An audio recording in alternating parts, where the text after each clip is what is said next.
सबको good morning. जैसा कि सबको पता है कि रेलवे की तरफ से दो वैकेंसीज आरआरबी एनटीपीसी जो ग्रेजुएट लेवल और 10+2 लेवल, ठीक है, ये दोनों फॉर्म निकल चुके हैं। और इसके फॉर्म भरने की डेट भी एक तो ग्रेजुएशन का 14 सितंबर से था और 10+2 का 21 सितंबर से। तो फॉर्म उम्मीद कर रहे हैं कि सब लोग भर दिए होंगे, लेकिन बहुत सारे ऐसे भी स्टूडेंट होंगे, बहुत सारे ऐसे भी एस्पिरेंट होंगे जो तैयारी कर रहे हैं और उनको अभी तक इस कन्फ्यूज़न में है कि फॉर्म कौन सा जोन में भरे, कौन सा आरआरबी में हम अप्लाई करें कि उसके लिए बेटर होगा, ताकि वो अपने मेहनत से उस फाइनल सिलेक्शन तक और अंतिम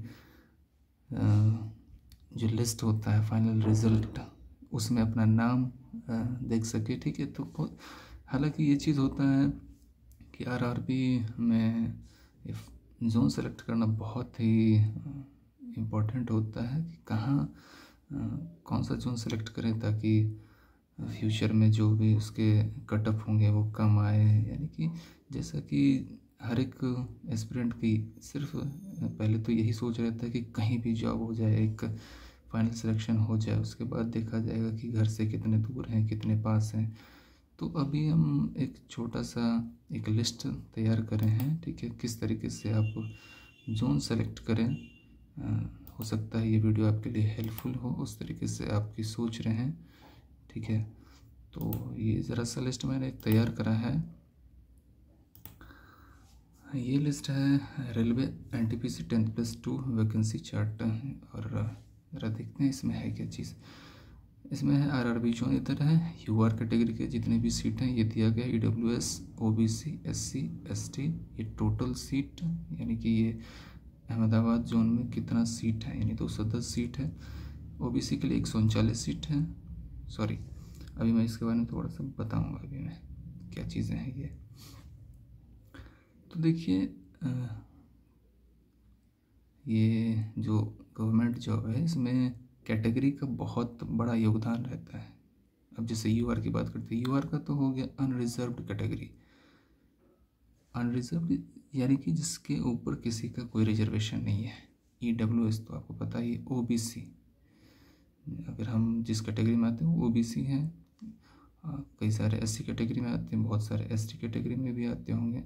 अगर हम अहमदाबाद में टोटल अगर सीट की बात करते हैं, वैकेंसी की बात करते हैं, तो 210 वैकेंसीज़ हैं।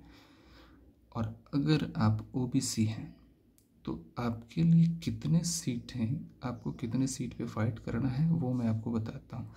जैसे एसटी के लिए 16 है, एससी के लिए 32 है और ओबीसी के लिए 48 है और यूआर जो है वो 91।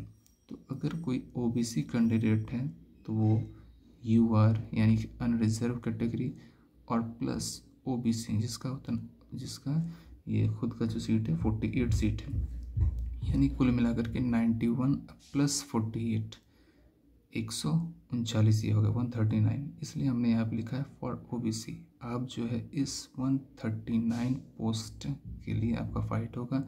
आपका फाइट ये टोटल 210 पोस्ट के लिए नहीं होगा, ये आपको सामने जो दिख रहे हैं 210 पोस्ट, या फिर कोलकाता में अगर आप देखें 452 पोस्ट। तो अगर आप एससी या फिर ये ओबीसी कैंडिडेट हैं तो आप ऐसा ना समझे कि आपके लिए ये 452 सीट है, नहीं।